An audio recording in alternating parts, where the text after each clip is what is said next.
Isang mamahalin, sasambahin sa buhay natin.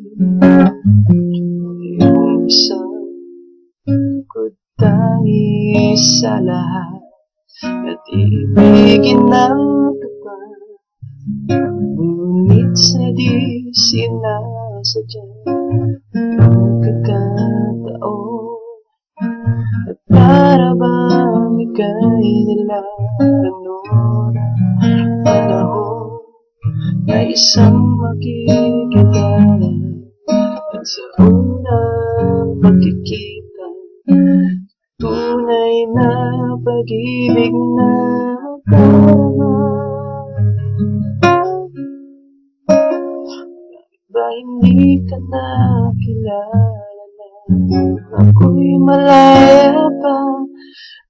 Di ngayon ang puso ko'y may kapiling na. Ba hindi ka na kilala na ako'y nag-iisa? Sino ang iibigin? Ikaw sana.